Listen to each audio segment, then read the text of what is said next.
আল্লাহ যদি কোনো বিপদ দেয়, আমি দেখতেছি আমার ক্ষতি, এই ক্ষতির পেছনে আমার কোনো কল্যাণ থাকতে পারে কি পারে না। গালিগালাজ করবেন, রাগ হলে, বিপদ হলে গালিগালাজ করবেন, আসার ফিসার করবেন, আল্লাহর প্রতি অধৈর্য হবেন, বিপদ হয়েছে বোর গোষ্ঠী উদ্ধার করবেন, গায়ে হাত তুলবেন।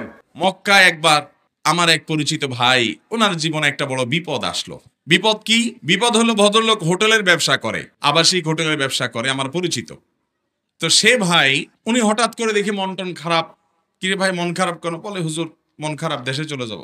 অনেক বছর ছিলাম সৌদি আরব মক্কা শরীফে, আল্লাহর ঘরের পাশে হাজিদের খেদমত করছি বহুত, কিন্তু এখন চলে যেতে হবে দেশে। কেন, কি সমস্যাটা কি? বলে ভাই একটা হোটেল, আমি এই যে হোটেলটা আমি থাকি, আপনি জানেন এই হোটেলটা আমি মালিকের কাছ থেকে সারা বছরের জন্য ভাড়া নিয়ে নেই। সম্ভবত 1 মিলিয়ন রিয়ালের কথা তিনি বলেছেন, যে 1 মিলিয়ন রিয়াল দিয়ে এটা আমি সারা বছরের জন্য ভাড়া নিয়ে নেই। এরপরে 12 মাস আমি হাজিদেরকে রাখি, এখান থেকে প্রফিট করি, আমার সংসার চলে। আলহামদুলিল্লাহ, আল্লাহ আমাকে সুখে শান্তি রাখছে। এখন হঠাৎ করে আমারই আরেক বাংলাদেশি ভাই, সে হিংসা করে হোক আর যাই হোক, আমার যে মালিক এই হোটেলের, তার কাছে যায় ফুসলায় ফাসলায় বলতেছে, এই বিল্ডিং তুমি তারে 1 মিলিয়ন দিছো, আমি 12 লাখ দেব, আমার দিয়ে দাও। তো সৌদি বেচারা 2 লাখ রিয়াল বেশি পাইছে, বলে ঠিক আছে সামনের বছর তোমার আর বিল্ডিং দেবো না, আমি আরেকজনটা দিয়ে দিছি অলরেডি 12 লাখে, এই বছর শেষ করি, তোমার শেষ। বেচারা বলে একই হোটেল, অনেক দিন পর্যন্ত এই হোটেলে ছিলাম, এখন এটা আমার হাতছাড়া হয়ে গেল। যেই লোক 12 লাখ দিয়ে নিয়েছে, সে ব্যবসা করা কঠিন হবে, কারণ ব্যবসায় আগের মতো নাই। 10 লাখ উঠাই দিয়ে আমার কষ্ট হয়, সে কেমনি 12 লাখ করবে? তাও হিংসা করে করছে। এই যে আমার পেটে লাথিটা মারলো, হোটেলটা হাতছাড়া হয়ে গেল, এত বছর একটা হোটেলে ছিলাম, এখন হোটেলটা ছেড়ে দিতে হলো। এই জন্য হুজুর মনের দুঃখে চলে যাবো, আর দেশে থাকবো না। উনি দেশে চলে আসছে, শেষ পর্যন্ত একসাথে চলে আসছে। ঠিক আছে, সে আর হোটেলে ব্যবসা মক্কা করবে না। মনের দুঃখে এত বড় একটা আঘাত, এত বছরের উপার্জনের জিনিসটা তার মুখ থেকে ছিনাই নিয়ে গেছে। আমারও খুব খারাপ লাগলো, দোয়া করলাম আল্লাহ আপনাকে সবরের তৌফিক দান করুক। দেখেন দেখেন সবরে কি হয়। এই ভদ্রলোক দেশে চলে আসছে, আসার কিছুদিন পরেই শুরু হয়ে গেল করোনা। কি শুরু হয়েছে? এবার হোটেলের কি হয়েছে? আর সৌদি আরবে বাসা ভাড়া, হোটেল ভাড়া, এগুলো অগ্রিম দিতে হয়। আগে টাকা অগ্রিম সব দিয়ে দিবেন, এরপরে আপনি ভাড়া পাবেন। তো টাকা তো সব সৌদি মালিকরে দিয়ে দিছে 12 লক্ষ রিয়াল। টাকা দেওয়ার কিছুদিন পরেই শুরু হয়ে গেছে কি, এবং করোনা লাস্টিং করছে কত বছর? 2-2.5 বছর। এই 2-2.5 বছর মক্কা বন্ধ, উমরা বন্ধ, হজ। তাহলে বেচারার হোটেলও 2 পয়সাও ইনকাম। আমি ওই ভাইকে বললাম, ওনার নাম টিপু ভাই, বললাম টিপু ভাই, আল্লাহ যে আপনার এত বড় এহসান আপনার উপরে করলো, আর ও আপনারে খুঁটি দিতে চাইছে, খুঁটা দিতে চাইছে, গর্ত করছে, গর্তে অরে ফেলাইছে। আপনি যদি 12 লাখ টাকা দিয়ে ভাড়া, 12 লাখ রিয়াল দিয়ে যদি ভাড়া নিতেন হোটেলটা, তো 12 লাখ রিয়াল তো পুরোটাই চলে গেছে। আল্লাহ তাআলা আপনি গর্তে পড়তে নিছেন, 2 মাস পরে 1 মাস পরে করোনা আসবে, আল্লাহ ধাক্কা দিয়ে আপনারা বাংলাদেশ পাঠাইয়া 1 মিলিয়ন রিয়াল বাঁচাই দিছে। ভদ্রলোক চোখের পানি ফেলে দিলেন। ভাইরা আমার, এরকম এক ভাইয়ের কথা বলেছি, এরকম শত শত হাজার হাজার মানুষ আমরা আমাদের মধ্যেও আছি, আমরা নিজেরা ফিল করি না। আল্লাহ যদি কোনো বিপদ দেয়, আমি দেখতেছি আমার ক্ষতি, এই ক্ষতির পেছনে আমার কোনো কল্যাণ থাকতে পারে কি পারে না। দুনিয়াতে যদি কোনো কল্যাণ নাও থাকে, আর বিনিময় যদি আল্লাহ কিয়ামত দিন ডাইকা বলে, বান্দা তোরে এতগুলা বিপদ দিছিলাম, তুই অধৈর্য হস নাই, সবর করছস, বিনিময় আজ যা তোরে জান্নাতটা দিয়ে দিলাম। লস প্রজেক্ট না লাভের প্রজেক্ট? মুসনাদে আহমদে বর্ণিত হয়েছে, নবী করিম সাল্লাল্লাহু আলাইহি সাল্লাম বলেছেন, আল্লাহ রাব্বুল আলামিন হাদিসে কুদসিতে বলেন, ইযা বতালাইতু আবদাম মিন ইবাদি মুমিনান, আমি যখন আমার কোন ঈমানদার বান্দাকে পরীক্ষায় ফেলাই, বিপদে ফেলাই, আল্লাহ বলছেন আমি যখন আমার কোন ঈমানদার বান্দাকে বিপদে ফেলি, সেই বিপদে পড়ার পর হাহুতাশ, অস্থির, গালমন্দ, ভাঙচুর এসব না করে, বিপদে পড়েছে সে এরপরে কি করে? ফাহামিদানি, সে আমার প্রশংসা করে। ওয়াসবারা আলা মা আবতালাইত, এবং তাকে যে পরীক্ষার মধ্যে ফেলেছি, তাকে যে কষ্ট দিয়েছি, তাকে যে পরীক্ষা নিচ্ছি আমি কষ্ট দিয়ে, এই জন্য সে সবর করে হাউতাশটা করেই না, বরং উল্টা আল্লাহর প্রশংসা করে, যে আল্লাহ সুখে রাখলে যেরকম আপনি, আমি খুশি, আপনার শুকর আদায় করলাম। আপনি আমাকে দুঃখে ফেলেছেন, এখনো আমি আপনার শুকর আদায় করি, আলহামদুলিল্লাহ বললাম। এইরকম যদি কোনো ইমানদার, স্ট্রং মজবুত ইমানওয়ালা, হিম্মতওয়ালা ইমানদার যদি করতে পারে, বলতে পারে, ফাইন্নাহু ইয়াকুমু মিন মাদজাহি যালিক, এইরকম অবস্থান যদি কেউ নিতে পারে, যে বিপদে সে ভেঙে পড়ে না, বরং আল্লাহর উপরে সন্তুষ্ট থাকে, যে আমার আল্লাহ যে হালে রেখেছেন আমি সে হালের উপরে খুশি, আলহামদুলিল্লাহ বলে মেনে নেয়, এই কাজটা করতে পারলে, এই লোকটা যখন উঠে, তখন আল্লাহ রাব্বুল আলামিন তার এই সবরের বিনিময়ে তাকে সদ্য ভূমিষ্ঠ হওয়া শিশুর মতো নিষ্পাপ করে দেন। বিপদ আপদ আমাদের জীবনে আসে নাকি আসে না? সবার জীবনে কম বেশি। কিন্তু কয়জন আছেন বলেন তো একটা বিপদ আসার পরে হাসি মুখে আল্লাহ শুকর আদায় করছেন? কাজটা কিন্তু খুব সহজ কাজ না, কাজটা অনেক।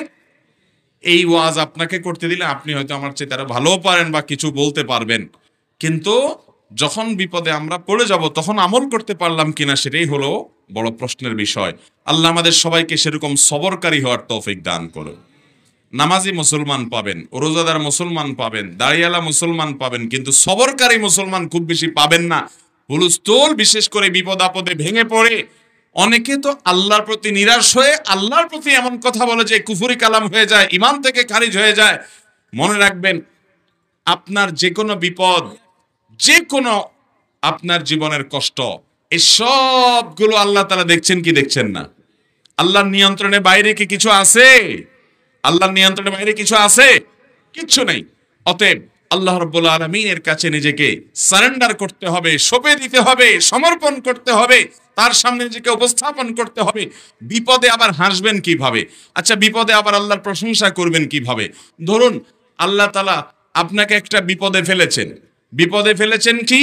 আপনি কোথাও যাচ্ছেন, রোড অ্যাক্সিডেন্টে আপনার একটা ছেলে দুনিয়া থেকেই চলে গেল। আপনারা কয়েকজন ছিলেন পরিবারের সদস্য, অন্য সবাই বেঁচে আছে, একজন দুনিয়া থেকে চলে গেছেন, বাকি যারা এক দুজন আছেন তাদের কেউ হাত ভাঙছে, কারোর পা ভাঙছে, কেউ হয়তো পুরো ভালো আছে, কিছু হয় নাই। এখন কথা হলো যে বিপদ হলে আবার আল্লাহর প্রশংসা কিভাবে করব? আমার ছেলে মারা গেছে, আমি বলবো আল্লাহ আপনার শুকর, এটা কেমনে সম্ভব? এটার উত্তর হলো, আপনি দেখবেন আল্লাহ রাব্বুল আলামিন আপনাকে যে বিপদে ফেলেছেন, এই বিপদটা এর চাইতে আরো অনেক বড় হতে পারত। আপনার সবগুলো ছেলে শেষ হয়ে যেতে পারত, আপনার আরেকটা ছেলে মারা যেতে পারত, আপনি নিজে মারা যেত, আপনার পরিবার বিপদে পড়তে পারতো, হতে পারতো কি পারতো না? তো আল্লাহ রাব্বুল আলামিন আপনার জন্য যেটুকু নেয়ামত রেখেছেন ওইটুকুর দিকে তাকে ইমানদার যখন আলহামদুলিল্লাহ বলবে, ওই বিপদে সবরের বিনিময়ে আল্লাহ তাআলা তাকে নবজাতক সদ্য ভূমিষ্ঠ হওয়া শিশুর মতো নিষ্পাপ করে দিবেন, জান্নাত দান করবেন ইনশাআল্লাহ। বিপদে সবর করা সহজ কাজ নয়, এ বিষয়ে ওয়াজ করা সহজ। আল্লাহ আমাকে সবরকারী হওয়ার তৌফিক দান করুন, আপনাদেরকেও দান করুন। মুহতারাম হাজিরিন, আস-সবরু জাযাউহু আল জান্নাহ, সবরের বিনিময়টাই হলো জান্নাত। আল্লাহ কোরআনে বলেছেন, ইন্নামা ইউওয়াফাস সাবিরুন আজরাহুম বিগাইরি হিসাব। যারা ধৈর্যশীল হবে, নিজেকে নিয়ন্ত্রণ করতে পারবে, এদের বিনিময়ে আল্লাহ তাআলা কোনো যোগ বিয়োগ করে দিবেন না। আল্লাহর কাছ থেকে যোগ বিয়োগ করে পেয়ে জান্নাত পাওয়া বড় কঠিন।